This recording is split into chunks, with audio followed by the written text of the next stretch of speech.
नमस्कार साथियों। ज्योतिष की चर्चा में आप सभी के बीच हाजिर हूँ। इसी के साथ आप सभी से आग्रह करता हूँ, चैनल को सब्सक्राइब करें, लाइक करें और शेयर करें। जब आप लोग सब्सक्राइब करते हैं तो एक सपोर्ट मिलता है, मोटिवेशन मिलता है, ताकि आगे अच्छे से अच्छे कंटेंट लेकर आप सभी के बीच आया जाए, जिससे एस्ट्रोलॉजी को समझना आसान हो जाए और सभी के लिए फ़ायदेमंद हो। आज की चर्चा का विषय है वृषभ लग्न एवं मकर राशि होने पर क्या प्रभाव होगा, किस तरह के जातक का व्यक्तित्व होने वाला है, इसको हम लोग जानेंगे। आप सभी के सामने ये वृषभ लग्न का चार्ट है। पहले भाव के अंदर 2 नंबर लिखा हुआ है। 2 नंबर राशि वृषभ राशि होती है, इसलिए यह वृषभ लग्न का चार्ट है। इस लग्न चार्ट के अंदर चंद्रमा मकर राशि में विराजमान है, जहाँ पर 10 नंबर लिखा हुआ है नवम भाव में। यहाँ पर चंद्रमा विराजमान है, इसलिए जातक की राशि मकर राशि हो गई।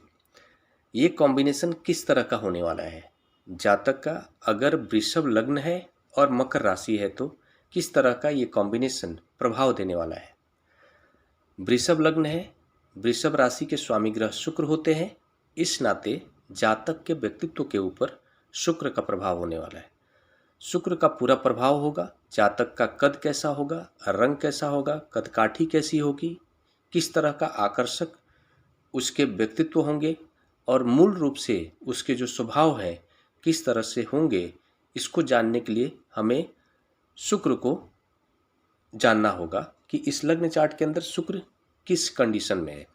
बाकी ओवरऑल वृषभ लग्न का चार्ट है तो जातक का व्यक्तित्व मूल रूप से शुक्र के प्रभाव में होगा। शुक्र के प्रभाव में होगा तो शुक्र जिन क्षेत्रों का कारक ग्रह है उस तरह के सभी प्रभाव जातक के व्यक्तित्व में देखने को मिलने वाला है। शुक्र भोग विलास के कारक ग्रह है, शुक्र ज्ञान के भी कारक ग्रह है और शुक्र आकर्षण के भी कारक ग्रह है। मतलब ऐसा जातक आकर्षक व्यक्तित्व का स्वामी हो सकता है, ज्ञानी जातक हो सकता है, ज्ञान को प्राप्त करने के प्रति रुचि रखने वाला हो सकता है और ऐसा जातक बहुत ही समझदार हो सकता है, परिस्थितियों के अनुसार अपने आप को ढालने में सक्षम हो सकता है। ऐसा जातक बहुत ही आसानी से अपने अगेंस्ट की चीज़ों को अपने पक्ष में कर लेने वाला होता है। ऐसा जातक परिस्थितियों के अनुसार व्यवहार करने वाला होता है। इस लग्न चार्ट के अंदर शुक्र की भूमिका लग्नेश के रूप में है और साथ में छठे घर के स्वामी ग्रह के रूप में है। वृषभ लग्न का चार्ट होता है तो लग्नेश शुक्र होते हैं, साथ में छठे घर के भी स्वामी ग्रह शुक्र हो जाते हैं। तो कुल मिलाकर के जातक के व्यक्तित्व के अंदर शुक्र के सारे प्रभाव होंगे और जातक के व्यक्तित्व के अंदर छठे घर से संबंधित क्षेत्रों का भी प्रभाव होता है। इस लग्न में छठा घर रोग का होता है, ऋण का होता है, कर्जे का होता है, कोर्ट कचहरी का होता है, जन सेवा का होता है। और ऐसे कंडीशन में क्या होता है कि जातक कभी कभी भोग विलास के प्रति बहुत ज़्यादा आकर्षण रखने के कारण वो कभी कभी कर्जे भी लेने से वो संकोच नहीं करता है और ऐसे कंडीशन में बहुत सारे कर्जे भी उसके ऊपर हो सकते हैं। इस लग्न में खासकर ऐसे लग्न में अक्सर ऐसा देखा जाता है कि जातक जन सेवा के प्रति भी रुचि रखने वाला होता है और जन सेवा के कार्यों से जुड़कर जीवन में कार्य करता है। इसके साथ साथ कोर्ट कचहरी से संबंधित जुड़ा हुआ उसका कार्य हो सकता है। इसके साथ ही इस लग्न चार्ट के अंदर जातक की मकर राशि है। मकर राशि है और मकर राशि है, इसका मतलब जातक के मन के ऊपर शनि का प्रभाव होने वाला है। मकर राशि के स्वामी ग्रह शनि है और साथ में इस लग्न चार्ट में नवम भाव के स्वामी ग्रह भी शनि है और साथ में कर्म भाव के भी स्वामी ग्रह शनि है। जहाँ पर 11 नंबर लिखा हुआ है कुंभ राशि के स्वामी ग्रह और मकर राशि के स्वामी ग्रह, दोनों राशियों के स्वामी ग्रह शनि होते हैं।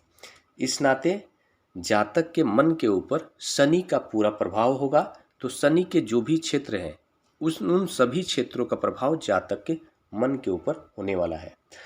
शनि न्याय के देवता है, शनि संघर्ष के मूल रूप से कारक ग्रह है। शनि व्यक्ति को जिद्दी भी बनाते हैं। जातक का जो मन होगा बहुत ही जिद्दी होगा। जातक बहुत ही सीरियस प्रवृत्ति का जातक हो सकता है और ऐसा जातक बहुत ही जुझारू होने वाला है, बहुत ही जिद्दी होने वाला है।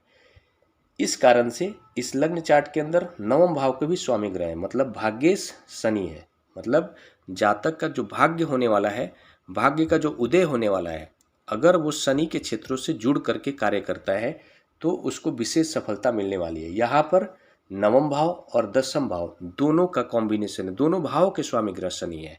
मतलब नवम और दसम बहुत ही क्लोज रूप से एक दूसरे से जुड़ गए हैं। इस कारण से जातक के कर्म भाव के भी स्वामी ग्रह शनि है और भाग्य भाव के भी स्वामी ग्रह शनि हो गए और जातक के मन के ऊपर भी शनि के प्रभाव है। तीन परिस्थितियां ऐसी बन रही है। इस कारण से ऐसा जातक अगर शनि से जुड़े हुए क्षेत्रों में काम करता है तो उसको विशेष सफलता मिलने के आसार है और वो बहुत ज़्यादा सफल हो भी सकता है। इस लग्न चार्ट के अंदर हम ये देख रहे हैं कि नवम भाव के अंदर चंद्रमा बैठे हुए हैं और नवम भाव में चंद्रमा बैठे हुए हैं और इस लग्न चार्ट के अंदर 4th हाउस के अंदर आपको सूर्य है। नवम भाव में चंद्रमा बैठने के कारण जातक का जो मन होगा वो अपने पिता से लगाव रख सकता है, लेकिन कहीं ना कहीं उनके बीच एक तालमेल की कमी देखी जा सकती है, क्योंकि नवम भाव के स्वामी ग्रह शनि है और मूल रूप से पिता के कारक ग्रह सूर्य होते हैं। दोनों के बीच आपसी संबंध अच्छा नहीं होने के कारण ये होगा कि लग्न के अनुसार जातक के जो पिता के साथ जो संबंध होगा वो जातक कोशिश करेगा कि अच्छा बना कर रखे और मन में प्रेम जरूर रखेगा, लेकिन फिर भी बातों को लेकर के या कहीं ना कहीं किसी न किसी कारणवश दोनों के तालमेल में पिता और पुत्र के बीच थोड़ी सी असमानता देखी जा सकती है। ऐसा जातक शनि के क्षेत्रों से जुड़कर कार्य कर सकता है। शनि के जो भी क्षेत्र हैं, शनि मूल रूप से आपको खनिज जितने भी पदार्थ होते हैं उन सभी खनिज पदार्थों के मूल रूप से माइंस के कारक ग्रह शनि होते हैं। मूल रूप से ऑयल से संबंधित कारोबार के भी कारक ग्रह शनि होते हैं और ऐसा जातक हो सकता है अगर जुडिशरी के क्षेत्र में भी अगर पंचम हाउस उसका मजबूत है और पंचम हाउस का संबंध कहीं से भी नवम भाव से बन रहा है और पंचम और नवम का संबंध कहीं से भी अगर छठे घर से बन जाए तो ऐसा जातक जुडिशरी के क्षेत्र में बहुत ही विशेष सफलता हासिल कर सकता है।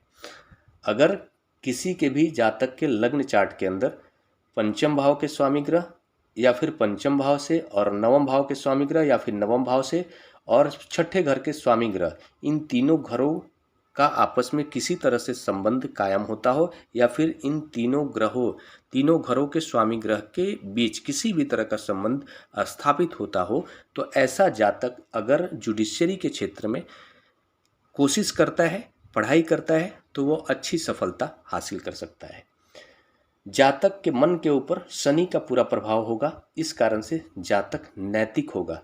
जातक जल्दी से कोई भी अनैतिक कार्य को करने से कतराने वाला होगा ऐसी परिस्थिति में। हाँ, लेकिन इसमें ये देखना होगा कि राहु और केतु की क्या भूमिका है, साथ में सूर्य, चंद्र या फिर बाकी सारे जो भी शुभ ग्रह हैं, गुरु की क्या भूमिका है, ओवरऑल कंप्लीट नवों ग्रह का क्या कंडीशन है, किस कंडीशन में जा कर के लग्न चार्ट में प्लेस्ड हैं, किस डिग्री पर बैठे हैं, ओवरऑल कंप्लीट देखने के बाद ही प्रभाव पता चल पाता है कि इस कॉम्बिनेशन का कितना नकारात्मक प्रभाव हो सकता है और कितना सकारात्मक प्रभाव हो सकता है। इसी के साथ नमस्कार। अगले विषय पर चर्चा के लिए आप सभी के बीच मिलूंगा। तब तक के लिए मेरा नमस्कार।